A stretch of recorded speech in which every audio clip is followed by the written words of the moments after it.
Now it's time to figure out what types of self-directed retirement accounts we have at our disposal, as well as the benefits of each type and the eligibility needed to open each up. When self-directing our retirements, we have three main vehicles that we can use. The most common is the self-directed IRA. This account type is the same as your current IRA, except that you are in control. We also have the solo 401k as well as an eQRP. Let's jump in and take a look at these three head-to-head to discover which one works best for you. The first line is pretty simple. As we know, any retirement account can be used to invest in real estate when choosing to self-direct.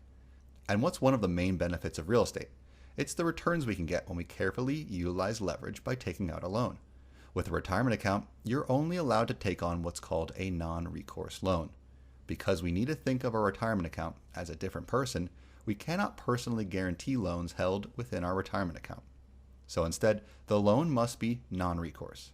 Most non-recourse loans fall into one of two categories. If you're looking for a smaller loan for a single-family property, you'll typically have to go to a local bank or credit union. In this situation, because non-recourse debt is riskier for the bank, you'll tend to see more unfavorable terms with much higher interest rates and larger required down payments. Alternatively, when looking at larger properties that use commercial loans, like the multifamily properties that we invest in at Walta, Maine, these are almost exclusively non-recourse loans. The terms on these loans are far more favorable with low interest rates and reasonable down payment requirements.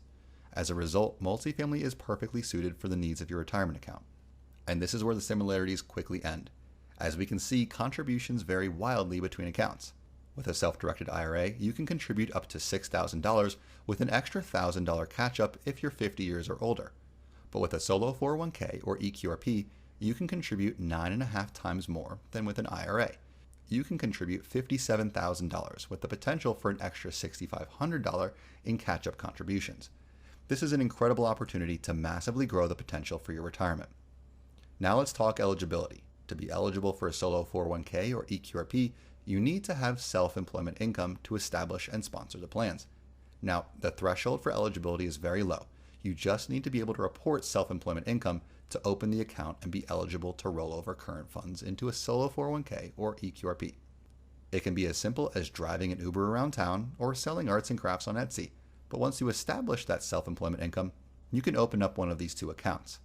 Now, you might be thinking, why would I go to all of that trouble? Well, simply put, a solo 401k or eQRP avoids any and all taxes. Unfortunately, we can't say the same about a self-directed IRA. Don't worry though, these taxes won't be totally detrimental to your investment.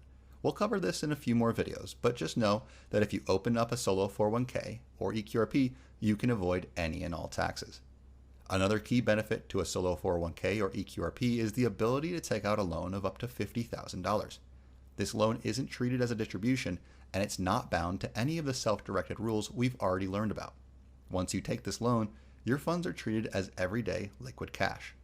The only rule for the loan is that it must be paid back within 3 years, and the interest rate on the loan must be bound to within 2 points of the current prime rate. At this point, we can see that the solo 401k and eQRP have identical structures and benefits. While both require you to have self-employment income, the solo 401k is limited in that you cannot have full-time employees in your business. Now, let's take a step back and talk about what counts as a full-time employee. Luckily, your spouse does not count, and can even benefit under your solo 401k as well. You can even employ 1099 contractors, employees under 21, some types of union employees, and even non-resident foreign national employees. If your business exclusively benefits from the services of these types of employees, you can still sponsor a solo 401k. If you do have full-time W-2 employees, you would need to opt for an eQRP. An eQRP provides the same benefits as a solo 401k while expanding the opportunity for eligibility. And luckily, when you do open an eQRP, you gain ERISA protection against creditors should you ever need it. I want to point out that this protection is not established if you open an eQRP but don't have full-time employees. ERISA protection is only gained when the account is established as a multi-member plan.